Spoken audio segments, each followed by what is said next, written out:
My name is Porshia Jordan, and I'm here speaking with Travion Collins. on September the 8th, 2023. Do I have your permission to record this interview? Yes. Can you please spell your name as you would like it to appear in this project? Travion. Collins. Collins. Mr. Collins, can you tell me something about yourself? I'm a hard-working young man. I believe in making honest money, and I'm a God-fearing man. Can you tell me something that makes you unique?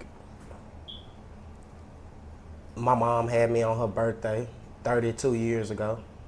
I always thought that was unique. Are you guys close? Yes, ma'am. If you don't mind me asking, how old are you? 32. Can you tell me about how you grew up and where you grew up? I grew up in, most of my growing up came from Jackson, Mississippi. Half of it came from Terry, Mississippi, on my dad's side. Can you tell me how did you grow up? I'm the oldest of 4 children, 3 boys and 1 girl. The youngest being 9 years younger than me. So I've been raising kids majority of my whole life. Who raised you, and can you describe how they raised you?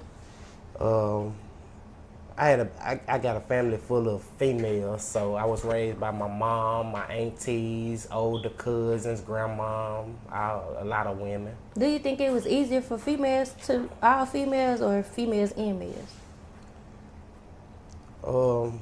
I believe a woman can raise a man, but they just can't teach a man how to be a man. That's understandable. Where did you grow up at, and what was it like there? I grew up in West Jackson, close to Frederica, Peyton Avenue. Pretty cool neighborhood. Stuff happens everywhere, but for the most part, I had a pretty good upcoming. Can you tell me the story of the day you moved to Jackson? Or do you remember the day you moved to Jackson? No, I was born in Jackson. Okay. Or can you tell me how the day you moved out on your own in Jackson? Oh, yes. I was scared, as I imagine probably anyone, but I was excited too to be out on my own. So it was kind of a thrill, I would say. Okay. Can you describe a typical day from your childhood? Going to the Candy Lady, walking around the neighborhood, riding bikes, taking bikes, fixing them up. Was it just you or friends in the neighborhood or family or both? Both. Okay. Could you share a memory from your childhood that stand out above any other memory you have?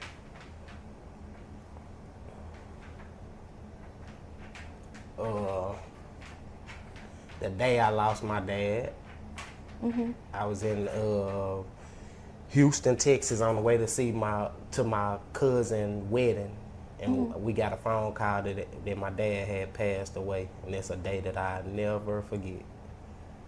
I'm sorry to hear that.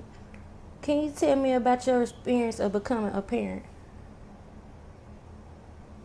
Yes. Before I became a parent, I used to gang bang. I used to be I was a vice lord or whatnot, and just when I was told that I had a baby on the way, I cut all of it off. Like, I stopped hanging out with the guys. I stopped selling whatever I was selling. I stopped doing the things I was doing, and I think that's when I really became a man. Really having a son for the first time. If you don't mind me asking, how many children do you have? I have 2 sons, 12 and 8. Can you describe what a typical day looks like with them? Joy. We every time I get them, we doing something different. If it's going out of town or going to the little jump world, the little I forgot what they call it, the bouncy house or whatnot. The trampoline park. Right, the trampoline park. Yeah, they like to go there, and we just do different stuff. We go eat. We fat boys, so we eat a lot. Yeah. Okay. How do you describe your role as a parent? I think I'm more, which is kind of bad, I would say. I'm more friends with my sons. Yeah, I would say I'm more friends because if they are bad, they not bad around me. Do you think? I'm sorry to cut you off, but do you Right. think how when people be like, you have to be a parent before you be your child friend? Do you think it's possible to be your child friend and I parent? believe it's possible. Yes, I do. I believe it's possible, but I believe it should be like a line drawn. Like we ain't playing no more at this A point. boundary line. Like right. Okay. Who was your support system while you raised your children? Myself. I gotta say myself. I got this thing with pride. I cannot have a dime on me, and I will not ask a man for nothing. I'll go out there and get it or make it on my own. I don't even ask my mom or grandma for money. So myself. Okay. Can you describe to me what a support system looks like? Yes, I can, cause I know I would have one if I was to open my mouth and ask for help. But just people who are there for you when you can't be there for yourself, basically. To me, So do you think it would have been a lot different if you would have had a support system rather than doing it alone? I do. Yeah, I do. I feel like my children will have a closer relationship with my side of the family. How do you compare the way you were raised to the day? How do you compare the way you raise children today within the way you were raised? I do more talking than anything. Like I got punched and beat up when I was growing up, and I can't tell you the last time I whooped my children. I talk to them and I can make them cry just for me fussing at them. So I don't have to really just hit them or anything like that. Cause like I said, they're not really bad children to me anyway. So do you think discipline plays a big part in it with raising a child? Yes, but it's different ways to discipline a child. You don't necessarily have to knock a child out for them to know right from wrong. Take something from them that they like, or make them do something differently that you wouldn't normally make them do. How do you compare?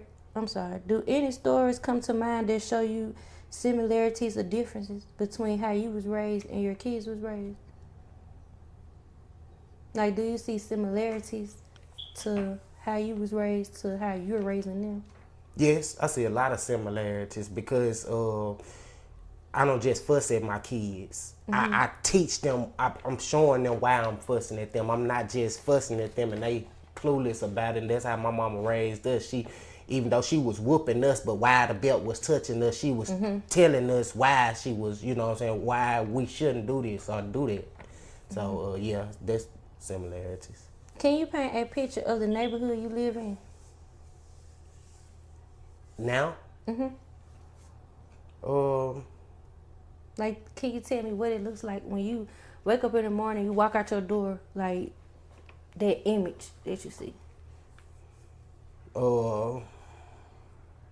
Yeah. When I look across my hall, I see a dog just like that. Every morning I open up my door, I see a dog. He be so, seem like he be so hot and tired because his tongue just hang out his mouth. He just be so tired. I be wanting that, because you know you don't get in people's business nowadays though. You can't just tell people about they stuff or whatnot, but I be wanting to tell them, set them some water out there because that dog is foaming out the mouth, like for real. How do you feel about this neighborhood?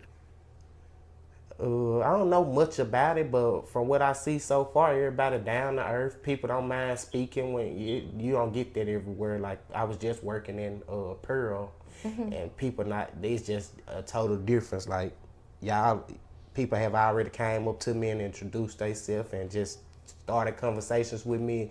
So it kind of feel like home a little bit because you know people don't act fun. They not acting funny. They speaking and how you doing or what's your name. So it's pretty cool to me Do from you what I think? seen. I'm sorry. Do you think that make a difference in how people they go, like Yes, I do. speaking and concerning and how they're doing, Yeah. rather than just walking past, not speaking at all, just Right. looking crazy? Or Yeah, because you don't know what go on in other people's lives, and just by you saying something sweet to them, or you just being yourself or being nice to that person could change. That person could be finna kill themselves, and you just, how you doing? You look nice to whatever, and it'll change the whole outlook of that person. How do you think the neighborhood you live in affects your ability to raise your children, if it do? For as the surroundings and Uh, I don't know, cause I don't know if it got anything to do with a neighborhood when it comes to that. I believe everybody got that extra little part up in them for their children. You know what I'm saying? I think everybody who has a child is always worried about their children. You know what I'm saying? So I don't think that really has nothing to do with a neighborhood. what are some of the ways that you have adapted to the challenges that you encounter as raising your children in your community?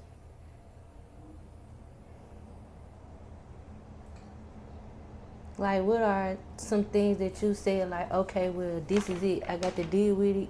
If I got to deal with it, I got to deal with it. Like, where have you came to a conclusion and saying as if, like, well, if it's going to happen this way, it's going to happen this way. I'm just going to have to, something that you just got to get used to. Right. Like I said, my oldest son is 12 years old. I never been on child support until probably about 2 or 3 years ago. And when I first got on it, I just kept saying like, well, I'm not coming out my pocket no more. I'm just going to let them take their money and I'm going to be done with it. But probably after a month of that, I had to just be myself, and I probably spend more money on them now with paying child support than I ever did without paying child support. So just that point that don't really matter to me what they take out of my money. I'm still going to do what I have to do for my children. Okay. If you could paint a picture of your ideal community for raising children, what would that look like? The